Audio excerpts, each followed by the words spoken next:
नमस्कार, स्वदेश न्यूज देख रहे हैं आप। मैं हूं आपके साथ अभिजीत तिवारी। बहनों का सम्मान और सशक्तिकरण, आत्मनिर्भर, स्वरोजगार, कौशल उन्नयन। मध्य प्रदेश सरकार का फोकस महिलाओं को रोजगार, स्वरोजगार, कौशल विकास और उद्यमिता से जोड़ने पर है। स्वयं सहायता समूहों के माध्यम से महिलाओं को आर्थिक गतिविधियों से जोड़ा जा रहा है, जिससे उनकी आय में वृद्धि हो सके। मुख्यमंत्री डॉक्टर मोहन यादव के नेतृत्व में मध्य प्रदेश सरकार महिलाओं के आर्थिक सशक्तिकरण को सर्वोच्च प्राथमिकता दे रही है। सरकार का उद्देश्य महिलाओं को आत्मनिर्भर बनाते हुए उन्हें रोजगार, स्वरोजगार और विभिन्न सरकारी योजनाओं से जोड़कर आर्थिक रूप से मजबूत करना है। प्रदेश में महिलाओं के सशक्तिकरण के लिए स्वयं सहायता समूहों को बढ़ावा दिया जा रहा है। साथ ही कौशल विकास, लघु उद्योग, स्टार्टअप और स्वरोजगार के अवसर भी उपलब्ध कराए जा रहे हैं। सरकार की विभिन्न योजनाओं के माध्यम से महिलाओं को आर्थिक सहायता, प्रशिक्षण और बाजार से जोड़ने की पहल भी लगातार की जा रही है। मुख्यमंत्री डॉक्टर मोहन यादव का कहना है कि जब महिलाएं आर्थिक रूप से सशक्त होंगी, तब परिवार, समाज और प्रदेश का समग्र विकास संभव होगा। इसी लक्ष्य के साथ राज्य सरकार महिलाओं को हर क्षेत्र में आगे बढ़ाने के लिए निरंतर काम कर रही है। सरकार के इस संकल्प में अहम भूमिका निभा रही है सरकार की लाडली बहना योजना। मुख्यमंत्री डॉक्टर मोहन यादव ग्वालियर जिले के शबरी माता मंदिर घाटी गांव में आयोजित सम्मेलन में आज लाडली बहनों को योजना की 34वीं किस्त के रूप में सौगात देने के लिए पहुंच गए हैं। बता दें कि प्रदेश की 1,25,00,000 से ज्यादा बहनों के बैंक खातों में आज मुख्यमंत्री डॉक्टर मोहन यादव 1836 करोड़ रुपए की आर्थिक राशि सिंगल क्लिक के जरिए उनके खातों में ट्रांसफर करेंगे। प्रदेश में जून 2023 से शुरू हुई यह योजना महिलाओं के जीवन में आर्थिक आत्मविश्वास और सामाजिक सम्मान का नया आधार बनी है। जून 2023 से फरवरी 2026 तक योजना के तहत 33 किस्तों के रूप में 54,140 करोड़ रुपए की राशि बहनों के खातों में सीधे ट्रांसफर की गई है। प्रदेश सरकार अब योजना से जुड़ी महिलाओं को केवल आर्थिक सहायता तक सीमित नहीं रखेगी, बल्कि उन्हें कौशल उन्नयन, रोजगार और स्वरोजगार के अवसरों से भी जोड़ा जाएगा, जिससे वे आत्मनिर्भर बनकर अपने परिवार और समाज के प्रगति में महत्वपूर्ण भूमिका निभा सके। तो कुल मिलाकर महिलाएं कैसे आत्मनिर्भर बने, उनका सशक्तिकरण हो। और ये लाइव तस्वीरें हम आपको दिखा रहे हैं। लाडली बहना योजना की किस्त राशि जारी करने के लिए मुख्यमंत्री पहुंचे और महिलाओं का, अपनी बहनों का सम्मान कर रहे हैं। तो मुख्यमंत्री डॉक्टर मोहन यादव महिलाओं के उत्थान के लिए, नारी सशक्तिकरण के लिए लगातार काम कर रहे हैं और बड़ा कार्यक्रम ग्वालियर में आयोजित किया जा रहा है, जहां से वे सिंगल क्लिक के जरिए महिलाओं के खाते में राशि ट्रांसफर करेंगे। और मुख्यमंत्री पहुंच गए हैं। महिलाओं का, अपनी बहनों का सम्मान मुख्यमंत्री डॉक्टर मोहन यादव कर रहे हैं। तो आज बड़ा दिन, जहां एक बार फिर से लाडली बहनों के खाते में मुख्यमंत्री डॉक्टर मोहन यादव राशि ट्रांसफर करेंगे। और ये वो तस्वीरें जिसमें महिलाओं का अभिवादन करते हुए मुख्यमंत्री डॉक्टर मोहन यादव नजर आ रहे हैं। तो बड़ी संख्या में यहाँ पर लाडली बहनें इस कार्यक्रम में पहुंची हुई हैं, शामिल हुई हैं और सभी का अभिवादन मुख्यमंत्री डॉक्टर मोहन यादव कर रहे हैं। आप तस्वीरों में देख सकते हैं किस प्रकार से हाथ हिलाकर उन पर पुष्प वर्षा करते हुए मुख्यमंत्री डॉक्टर मोहन यादव नजर आ रहे हैं। तो महिलाओं का सम्मान कैसे करना है, कैसे उन्हें आत्मनिर्भर बनाना है, कैसे महिला सशक्तिकरण के लिए काम करना है, इन तमाम बातों को ध्यान में रखते हुए मुख्यमंत्री लगातार काम कर रहे हैं। तो चलिए आज इसी विषय पर चर्चा करेंगे, लेकिन उससे पहले परिचय करवा देते हैं अपने मेहमानों से। हमारे साथ राष्ट्रीय कार्य समिति सदस्य, लघु उद्योग भारती से अतीत अग्रवाल जी जुड़ गए, आपका बहुत स्वागत है। साथ ही सामाजिक कार्यकर्ता मीता वाधवा जी हमारे साथ जुड़ गए, आपका भी बहुत स्वागत है। साथ ही वरिष्ठ पत्रकार KS शाइनी जी भी हमारे साथ जुड़ गई हैं, आपका भी बहुत स्वागत है। चर्चा की शुरुआत मैं मीता जी से करूंगा। मीता जी, देखिए, आप खुद एक सामाजिक कार्यकर्ता है, महिलाओं के बीच में रहकर काम करती हैं। जब से ये योजना, यह लाडली बहना योजना, या तमाम दूसरी योजना जो महिलाओं के हित के लिए चलाई जा रही है, उनके उत्थान के लिए चलाई जा रही है, कितनी परिवर्तनकारी सिद्ध हुई है ये योजनाएं, क्या कहेंगी?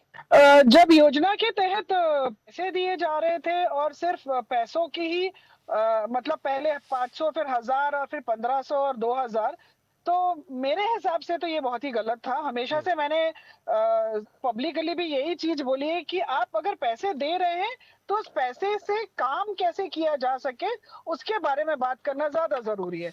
अगर हम पैसा दे रहे हैं तो उन पैसों का असर घर में बिल्कुल बिल्कुल, देखिए बहुत अच्छा सरकार वही नहीं कर हो रही रहा है, है। क्योंकि सरकार ने जिस प्रकार से पहले रुपए दिए, उसके बाद अब रोजगार के लिए भी महिला आगे बढ़ रही हैं। कुछ अपने व्यवसाय करने लगी हैं, कुछ सिलाई की मशीनें चला रही हैं और स्व सहायता समूह के माध्यम से उन्हें ऋण भी उपलब्ध कराया जा रहा है। तो ये चीजें जो हैं, अगर ये चीजें सामने आती है, जो कि इस बार पहली बार ऐसी योजना सामने आई है, जो बहुत बढ़िया है। लेकिन जब हम उनको महिलाओं को पैसे देते हैं, उस वक्त हमें ये ये बताना है कि इन पैसों का उनको करना क्या है, ना कि वो घर जाएं और उनके हस्बैंड उसमें से पैसों का से अपने अल्कोहल कंजम्पशन को बढ़ा लें, और महिलाएं भी जो है उसको ये सोचे कि चलो कोई बात नहीं, कुछ काम तो करना नहीं है, अगले महीने फिर पैसे मिल जाएंगे, फिर इलेक्शन आ रहा है, डे बाय डे ये पैसा बढ़ता जा रहा है। देखिए, सुनने में बहुत बुरा लगेगा, लेकिन नहीं, लेकिन महिला सशक्तिकरण की जब हम बात करते हैं, मैं कई सारी ऐसी महिलाओं से मिला हूं, हमारी टीम भी सर्वे के लिए पहुंची थी, लाडली बहनों से उन्होंने मुलाकात की थी, तो कई सारी ऐसी महिलाएं जो ये कह रही कि जब से उन्हें ये राशि मिलने लगी है, वे परिवार की आजीविका में अपनी अहम भूमिका निभाती हैं। कई महिलाएं जो है वो बच्चों की फीस भर देती है ताकि उनके बच्चे जो है वो भविष्य में जाकर बेहतर जो है वो पढ़ाई कर सकें, उनके भविष्य का सहारा बने। साथ ही कई महिलाएं अब रोजगार से भी जुड़ रही हैं, छोटे छोटे से व्यवसाय कर रही है, किसी ने चाय नाश्ते की दुकान खोल ली है, कोई किराने की दुकान चला रहा है, कोई दूसरे अन्य काम कर रहा है। और जब इस तरीके के रोजगार कोई करता है तो एक पूरी की पूरी जो इकोनॉमी है उसका पहिया भी घूमता है, रोजगार की तमाम सारे जो है वो अब अवसर भी उपलब्ध हो रहे हैं अब तो। ये बिल्कुल सही बात बोली, मैंने यही बोला कि इस बार पहली बार ऐसा हो रहा है इसी कॉन्वर्सेशन में, जब हम पहले कर चुके हैं इस कॉन्वर्सेशन में, ऐसा पहली बार हो रहा है कि हम उसकी पॉजिटिव और अर्निंग और उसको मल्टीप्लिकेशन की बात कर रहे हैं। और जब हम पैसे दे रहे हैं तो मैं ये नहीं कह रही कि सभी उसको गंवा रहे हैं, पर 10 में से 2 अच्छा काम हो रहे हैं तो 2 फालतू भी हो रहे हैं, तो 5 बुरे भी हो रहे हैं। मेरा ये कहने का मतलब है कि इन पैसों को देते वक्त अगर हम 1000 भी रुपए दे रहे हैं तो उसमें से 200 रुपए हो सकता है बच्चे की फीस जा रही है, 300 रुपए में सिलेंडर और घर का खर्चा हो रहा है, तो 500 रुपए को ऐसा किया जाए कि वो किसी ऐसे काम में लगाया जाए, स्किल डेवलपमेंट में लगाया जाए, कुछ नहीं है तो उनको एसआईपी के बारे में बता दिया जाए, ताकि ये पैसे के आगे बढ़ोतरी हो और उसको एक इनकम के जरिए लिया जाए, ना कि फ्री का पैसे के जरिए उसको डिफाइन किया जाए। मेरा ये कहना है। नहीं, बिल्कुल आप जो कह रहे हैं ठीक है, लेकिन तमाम सारे ऐसे जो संगठन भी हैं, आप जैसे सामाजिक संगठन भी महिलाओं के बीच में पहुंचते हैं और वो भी ये बता रहे हैं सरकार किस प्रकार से उनका उत्थान करना चाह रही है। ऐसी तमाम सारी तस्वीरें भी सामने आती है। के साइनी जी क्या कहेंगे? तो मुझे ऐसा लगता है कि इसके डेटा के ऊपर हमें थोड़ा काम करना चाहिए। ठीक है मीता जी, आऊंगा आपके पास। के शाइनी जी। नमस्ते अभिजीत जी, आपके पैनलिस्ट को भी मेरा प्रणाम। देखिए, जैसे अभी आपने कहा कि जो महिलाएं हैं वो अपने बच्चों की पढ़ाई में खर्च कर लेती हैं, घर के जो भी जरूरतें हैं उसमें खर्च कर लेती हैं, बिल्कुल सही बात है। महिलाएं को पैसा जो है वो बर्बाद नहीं करती हैं, वो अपने जरूरतों, जो घर के जो चुनौतियां हैं उसी में वो अपना इस्तेमाल करती हैं। लेकिन मूल बात यह है कि जब भी कोई इस तरह के पैसे होते हैं उसको आप एक इकोनॉमी की तरीके से देखेंगे अगर, तो इकोनॉमी में क्या होता है कि मनी जनरेट होना चाहिए। तो यहाँ पे जब हम पैसे महिलाओं के खाते में डालते हैं तो उससे कुछ जनरेशन नहीं हो रहा है। मेरी जरूरत है, मेरे परिवार की जरूरत है, उस परिवार की जरूरत को हम पूरा कर रहे हैं, लेकिन वो पैसों को जनरेट करने की जो बात होती है, जैसे आज मेरे पास 2000 रुपए हैं, जैसे आपने कहा सिलाई मशीन डाल दिया या कपड़े सिल लिए, तो मैंने तो बहुत कम ऐसे महिलाएं देखी हैं जो जिनके खातों में पैसे आ रहे हैं और वो इस तरह के कोई रोजगार की चीजों में पैसा लगा रहे हैं, क्योंकि हर व्यक्ति के घर में इतनी आवश्यकता होती है पैसों की, इतनी जरूरत है। हर महीने हमारे यहाँ भी अगर हम देखेंगे तो कभी भी पूर्ति नहीं होती है, जरूरतें हमेशा रहती है। तो लगता है कि चलो इस महीने हम ये खर्चा पूरा कर देंगे, अगले महीने त्योहार आ गया तो उसमें कर दिया, नहीं तो घर में कोई कार्यक्रम हो गया तो उसमें कर दिया। तो कहीं ना कहीं जरूरतें आती है इंसान की और वो आप कोई भी एक प्रोडक्टिव चीज में लगाना आपके लिए मुश्किल हो जाता है। महिलाओं को खास तौर पे मुश्किल होता है क्योंकि उसके ऊपर जिम्मेदारी ज्यादा होती है। तो अगर आप इस तरह के जो एक अमाउंट महिलाओं के खाते में डालते हैं, वहां पे जहां आप ये नहीं निश्चित करते कि ये पैसा इसी काम के लिए यूज किया जाएगा, आप अपने रोजगार स्वरोजगार के लिए इस्तेमाल करोगे, तो फिर वो पैसा जो है घर के खर्चों में चला जाता है और वहां से कोई भी इकोनॉमिक जनरेशन, जो मनी जनरेशन की बात होती है, वो नहीं हो पाता है। निश्चित तौर पे परिवार में खुशियां आती है, निश्चित तौर पे परिवार में एक तरह का ग्रीस का काम करता है, जैसे हम गाड़ी चलाते हैं तो वो स्मूथ हो जाता है उसमें, तो वो परिवार का जो एक चलता है तो उसमें गाड़ी में ग्रीस का काम जरूर करता है। लेकिन हम अगर प्रदेश के जो इकोनॉमी की बात करेंगे तो ये बहुत बड़ा डेंट है। और आप कहीं पे भी फ्रीबीज जहां पे भी देंगे, उस स्टेट की आप अगर वो देखोगे, बजट देखोगे, तो बहुत ज्यादा, एक बहुत बड़ा अमाउंट, जैसे इस बार भी 1856 करोड़ जो है वो एक क्लिक में आप दे रहे हो, तो वो कहाँ से वापस आएगा सरकार के पास? उसका तो कोई हिसाब नहीं है। तो वो जो अमाउंट है एक स्टेट के ऊपर बर्डन हो जाता है। और अगर स्टेट को, अगर आपको यह है कि आगे चल के भी महिलाएं जो है इस तरह से आत्मनिर्भर हो, वो अपने पैरों पे खड़ी रहें, तो इसके लिए सरकार को इन योजनाओं के साथ एक अलग बिल्कुल लेकिन के के साइड लिए जी, इसके अलावा और तमाम सारी दूसरी योजनाएं भी चलाई जा रही है, जिसमें एक एक योजना एक बगिया माँ के नाम, उसमें तमाम जो फलदार पौधे लगाने पर सरकार की ओर से सहायता दी जा रही है और स्व सहायता समूहों को ऋण उपलब्ध भी कराया जा रहा है। तो ऐसी योजनाएं भी है सरकार की जिनसे महिला जो है वो स्वरोजगार की ओर आगे बढ़े। बिल्कुल बिल्कुल सही बोला अभिजीत जी आपने। जैसे और योजनाएं भी है जहाँ पे स्वराज रोजगार की वो देते हैं, लेकिन जब आप महिलाओं के खाते में इस तरह के अमाउंट डालते हैं तो उनका जो एक प्रोत्साहन नहीं हो पाता है। आप उनको प्रोत्साहन नहीं करते हो कि आप कोई अपना रोजगार शुरू करो, क्योंकि ये जब हमारे पास कोई चीज फ्री में आ जाता है, आप कोई शेर को भी आप रोज खाना डाल के दोगे तो वो फिर शिकार करना बंद कर देता है, क्योंकि वो शिकार करना भूल ही जाता है। तो बेसिक चीज वही होता है कि जब हम हमारे पास कहीं से भी परिवार के अंदर एक अमाउंट आ जाता है तो आपको निश्चिंत हो जाते हो कि हाँ ये तो आना ही है। तो हम उनको जो एक प्रोत्साहन करते हैं, एक अपने स्वयं का एक रोजगार खड़ा करें या कुछ, क्योंकि उसमें तकलीफ ज्यादा होती है, उसमें थोड़ा एफर्ट ज्यादा लगाना पड़ता है आपको। हो सकता है महीने में हम जो अपने खर्चे उसमें कम करना पड़ता है, बहुत सारी चीजें कॉम्प्रोमाइज करनी पड़ती है।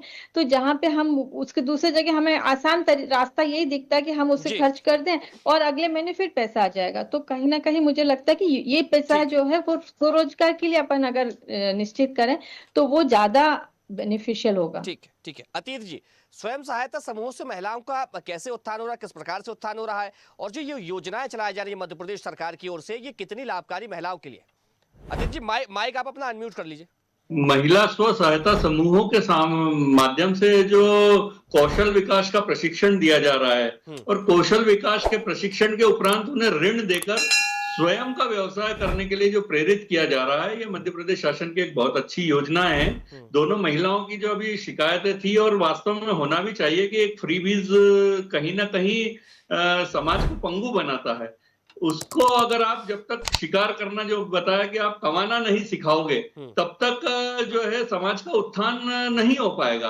और ये जो महिला सशक्तिकरण की जो स्कीम है वो वास्तव में अपने आप में एक विशेष स्थान रखती है, क्योंकि इसमें कौशल के साथ में जो है अपना रोजगार उपलब्ध करके उसका उद्योग या व्यापार भी स्वयं शुरू करवाया जाता है। इसलिए ये योजना अपने आप में महत्वपूर्ण है। इसके अतिरिक्त भी और भी योजनाएं हैं, जिसमें जैसे कि उद्यम क्रांति योजना है, जिसमें 3% सब्सिडी गवर्नमेंट की तरफ से दी जाती है। मध्य प्रदेश के अंदर जो निवेश प्रोत्साहन की योजना है, जिसके अंदर लघु उद्योग अगर कोई महिला डालती है तो जो सब्सिडी देती है गवर्नमेंट, उसके अतिरिक्त महिलाओं को प्रतिवर्ष 2% की सब्सिडी अतिरिक्त मिलती है। तो इस तरीके से आप प्रोत्साहन अगर देकर और उनका सशक्तिकरण कर रहे हो तो ये वास्तव में स्वागत योग्य कदम है, और मध्य प्रदेश सरकार इसमें अग्रणी है, इसमें कोई दो बात नहीं है। कई योजनाएं हैं इसके अतिरिक्त जो महिलाओं के लिए उन्होंने चलाई रखी है। बेटी बढ़ाओ बेटी पढ़ाओ है, स्व सहायता समूह के साथ में इनके ये सब उत्थान किया जा रहा है। महिलाओं के लिए आवास योजना एक अलग चलती है, लाडली बहना योजना तो है ही सबकी जानकारी में, जिसमें सिंगल क्लिक के माध्यम से 1036 करोड़ रुपए दिए जाएंगे। जी ठीक है मीता जी, देखिए सरकार की ओर से योजनाएं चलाई जाती है, लेकिन उसमें किस प्रकार से भूमिका निभानी है, एक आम आदमी को भी इस पर जो है वो ध्यान देना पड़ता है। सरकार कहती है कि स्वच्छ भारत अपनाइए, आप स्वच्छ रहे, सरकार ने एक पूरा अभियान चला दिया, लेकिन अब ये हमारा दायित्व तो बनता है कि हमें किस प्रकार से है जो अपनी सड़कों को स्वच्छ रखना है, अपने आसपास के एरिया को स्वच्छ रखना है। ऐसे ही महिलाओं के खाते में पैसे दे दिए गए, तो एक आम आदमी होने के नाते या एक समाज का जागरूक इंसान होने के नाते ये हमारा भी तो दायित्व बनता है कि हम उन महिलाओं के बीच पहुंचे, उन लोगों को ये बताएं कि आपके पास जो पैसे आ रहे हैं आप उसका कैसे उपयोग कर सकती हैं। एकदम सही बात बोली आपने कि स्वच्छ भारत मिशन में जो सबसे बड़ा दायित्व है और सबसे बेसिक दायित्व है वो हम इंडिविजुअल्स का ही है। अगर हम कचरा सेग्रीगेट नहीं करेंगे तो आगे उसका निष्पादन भी नहीं होगा। उसी तरीके से इसमें भी महिलाओं का ही सबसे बड़ी रिस्पॉन्सिबिलिटी है। पर जैसे कि अभी मैडम ने भी बोला, आप हर महीने एक अमाउंट फिक्स कर रहे हैं और बिना मेहनत के आपको पैसा मिल रहा है। मतलब उससे आप कोई चीज को उसको आप हमें क्या करना है कि हमें, जैसे अभी हमने पैसे दिए, मैं अभी आपको एग्जांपल दे रही थी, तो उसमें 500 रुपए आपको ये करना है कि आपको दिखाना है कि वो 500 रुपए से आपने क्या किया, उसको कहाँ लगाया, उससे आपने अपने लघु उद्योग भारती में इतना अच्छा प्लेटफॉर्म है, क्योंकि मैं खुद वहां की जॉइंट सेक्रेटरी हूँ, और मुझे पता है कि लघु उद्योग भारती में महिलाएं और पुरुष इतने आगे बढ़ के प्लेटफॉर्म्स देते हैं। पर मैं आपको सच बात बताऊं, बहुत बुरा लगेगा सुन के, इसके बावजूद भी आज महिलाओं की संख्या बिल्कुल भी नहीं बढ़ी है। आज भी उल्टा ही हम ही लोग जा रहे हैं, उनको बोल रहे हैं आप आइए, आप अपना खुद का सेटअप लगाइए, हम आपको एग्जीबिशन का प्लेटफॉर्म देंगे, सब कुछ करेंगे, लेकिन कोई महिला हमारे पास चल के नहीं आती कि सरकार ने हमें पैसे दिए हैं, अब आप जो हमें हेल्प करिए कि हमें क्या करना है। क्योंकि लघु उद्योग भारती ट्रेनिंग से लेकर, हैंड होल्डिंग से लेकर मार्केट तक का पूरा हेल्प करती है। मुझे नहीं लगता कि भोपाल में मुझे कोई ऐसी महिला मिली है जो आई है और जिसने बोला हो ये करना है। लेकिन बहुत तो मेरे हिसाब से इसको, आप सिर्फ भोपाल की बात कर रहे हैं, बहुत सारे ऐसे दूरस्थ क्षेत्र भी है जहां तो उन्हें ये भी नहीं पता होगा कि लघु उद्योग भारती किस प्रकार से काम करती है, दूसरे सामाजिक संगठन जो सामाजिक कार्यकर्ता है वे कैसे काम करते हैं। तो ये भी फिर एक सोचने वाली बात हो जाती है, कैसे हम उन तक पहुंचेंगे, कैसे अपनी जो है पहुंच उन तक बढ़ाएं। तिवारी जी, बीच में मैं बोलना चाहूंगा कि जो आपने बताया लघु उद्योग भारती मध्य प्रदेश के पूरे 55 जिलों में है, ऐसा नहीं है एक भी जिला नहीं छूटा है। मैं आपकी बात मान रहा हूँ, मैं बात मान रहा हूँ, लेकिन वहां पर जानकारी का अभाव कई जगह ऐसा हो जाता है कि जहां पर नहीं पता है। जैसे मैं जिस गांव से आता हूँ, अगर मैं वहां पर जाकर पहुंचूं तो लोगों को पता ही नहीं है कि क्या है। नहीं, आप बिल्कुल सही बोल रहे हैं। अभी हम कुछ वीकेंड से मैं रायसेन और विदिशा के गांव में जा रही हूँ, वहां महिलाओं को नहीं पता है, लेकिन उनको अगर हम, जैसे हम लोगों ने वो शुरुआत करी है बोलने की कि आपको जो पैसे मिलते हैं, हमने उनको ये बोला है कि आप उसको एक सेविंग अकाउंट में डालिए और कुछ रिकरिंग स्टार्ट करिए। हमने तो सिर्फ बहुत बेसिक बोला है कि कुछ पैसे आप अपने लिए रखिए, अपने हाथ खर्च के लिए, कुछ आप अपने बच्चे के लिए रखिए, बाकी 500 रुपए आप कम से कम रिकरिंग डिपॉजिट खोलिए और आप उसको आगे पैसे कैसे बढ़ते हैं वो करिए। ये आप बिल्कुल सही बोल रहे हैं कि ये सोशल उसकी रिस्पॉन्सिबिलिटी है, लेकिन जब तक इसमें सरकार वो कैपिंग नहीं लगाएगी, किसी को कोई इंटरेस्ट नहीं है, किसी को कोई इंटरेस्ट नहीं है। हम कितना भी उनको बता दें, वो खुद आके पैसे नहीं लगाएंगे। उनको पता है बैठे बैठाए, अब पहले 1000 मिलते थे, फिर 1500, फिर 1800, बिना काम के पैसे बढ़ते चले जा रहे हैं। तो कैपिंग हमें सेंट्रली ही लगाना पड़ेगा। जी जी, केशानी जी कुछ कहना चाह रहे थे। केशानी जी। जी, अभिजीत जी, आपने जैसे कहा कि हमें प्रोत्साहन करना चाहिए, जाके उनको बताना चाहिए लगा, लेकिन आप मुझे एक बात बताइए, कौन सा बिजनेस है या कौन सा ऐसा छोटा भी काम कम करें तो 2000-2500 से क्या शुरू होगा, लेकिन वो 2-2500 हमारे रोजमर्रा की जिंदगी में अगर हम खर्चा करते हैं तो हमारा जीवन थोड़ा मतलब स्मूथ हो जाता है। तो आप ये बोले कि आप किसी को बोलो नहीं, आप अपना 2000 रुपए इकट्ठा करते जाओ 1 साल 2 साल 3 साल तक, उसके बाद आप एक उद्योग शुरू करो, तो कौन इतना लंबा इंतजार करेंगे। और हमें आपको ही समझ, एक साथ एक बड़ा अमाउंट होता है तो फिर हम कुछ शुरू कर सकते हैं। अगर सब्जी का ठेला भी लगाना है तो उसमें कुछ खर्चे होते हैं, वो 2000-2500 से नहीं होगा। आप कम से कम 10,000 दीजिए उनको और उनको इंटरेस्ट फ्री लोन दे दीजिए। आप बोलिए कि आपको शुरू करिए, आप इंटरेस्ट फ्री आपको अमाउंट देंगे और आप कोई छोटा जो भी आपका कुछ स्किल है उसके हिसाब से आप काम शुरू कर सकते हैं। आप कुकिंग करते हो तो आप घर से क्लाउड किचन शुरू कर सकते हैं और उसके साथ उनको वो स्किल भी डेवलप करवाएं ताकि उनको पता रहे कि किस तरह से वो काम करना है। तो हमारे यहाँ की जो महिलाओं के अंदर कई तरह के कौशल होता है, वो आर्ट के वर्क होता है, क्रिएटिव वर्क होता है, सिलाई है, कढ़ाई है, बहुत सारे काम करते हैं, लेकिन वो जो मार्केटिंग नहीं कर पाती हैं और उतना उनके पास इनकम भी नहीं रहता। आप सोचो कि 2-2500 से कोई शुरू कर दे बिजनेस तो ये इम्पॉसिबल है। और उसके दूसरी तरफ घर के जो खर्चे होते हैं वो इतना डिमांडिंग होता है, उसकी इतनी जरूरतें होती हैं। तो आप इंसान जो होता है, हम सब ह्यूमन बीइंग्स हैं, हमारी ये इंस्टेंट जो हमारी जरूरत है हम उसे पहले पूरा करने की कोशिश करेंगे। तो ये एक तरीके का विशेष सर्कल है मेरे ख्याल से। बिल्कुल, देखिए मेरे ख्याल से इसको लेकर अतीत जी ज्यादा अच्छा जवाब दे पाएंगे, क्योंकि लघु उद्योग भारती लगातार जो तमाम सारी योजनाएं चलाई जाती है उसके साथ बिल्कुल कदम से कदम मिलाकर लघु उद्योग भारती काम करती है।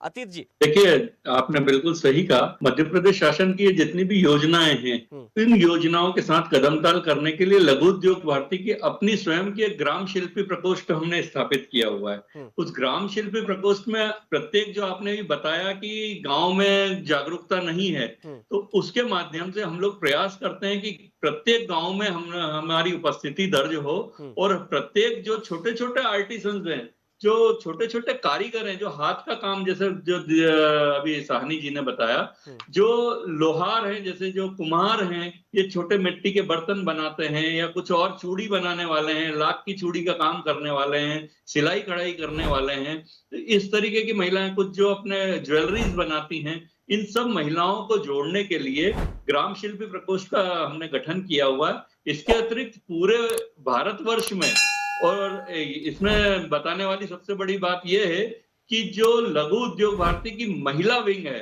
उस महिला विंग की शुरुआत भी मध्य प्रदेश से ही हुई है। उज्जैन में पहली इकाई जो है लघु उद्योग भारती की बनी थी। सीमा वैद्य जी जो है उसकी पहली अध्यक्षा रही, और उनके और उल्लास वैद्य जी के सद प्रयासों से जो है पहली महिला इकाई जो है हमारे मध्य प्रदेश से ही बनी है। तो यहाँ पर जो है लघु उद्योग भारती का शुरू से ये मोटो रहा है, उद्देश्य रहा है कि महिलाओं को साथ में जोड़कर, और जो भी ग्रामीण क्षेत्र से आने वाले लोग हैं, उनके सशक्तिकरण के लिए हमेशा काम किया जाए।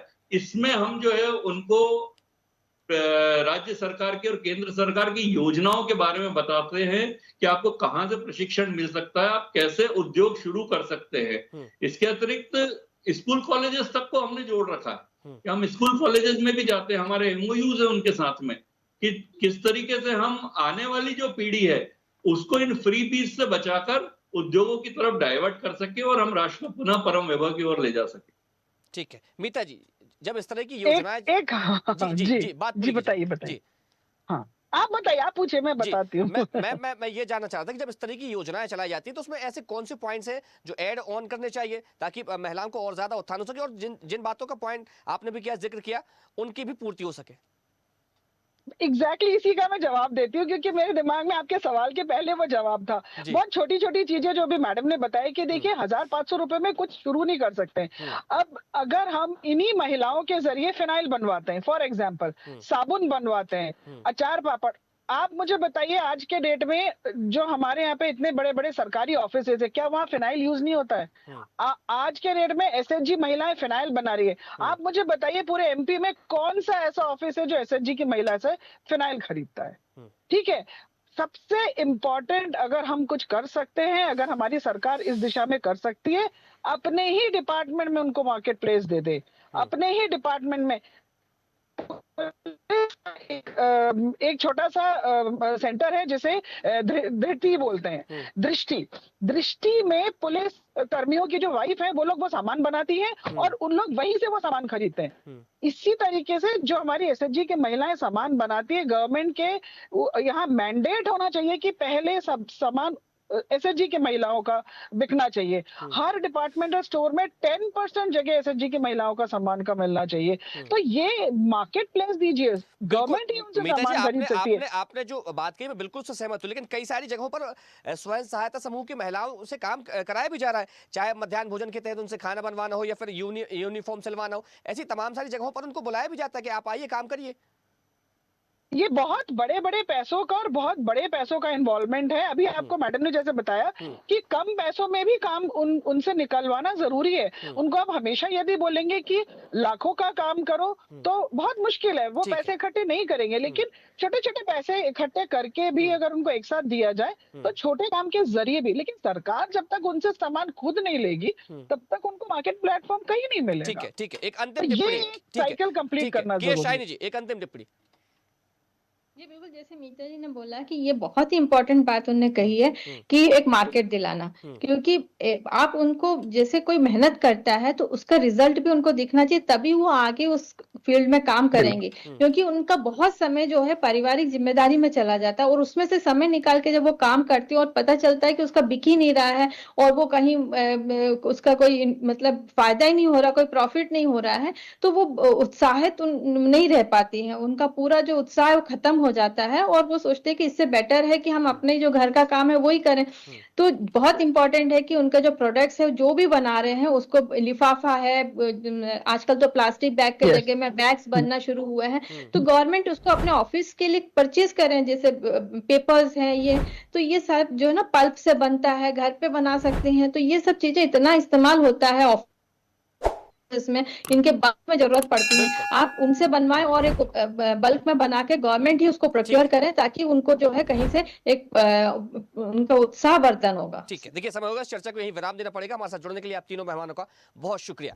तो मध्य प्रदेश की सरकार लगातार महिलाओं के उत्थान के लिए काम कर रही है, उनके सशक्तिकरण के लिए कई सारी योजनाएं चलाई जा रही हैं, और विशेष करके जो योजना लाडली बहना योजना चलाई जा रही है, इसके तहत हर महीने महिलाओं के खाते में राशि डाली जा रही है।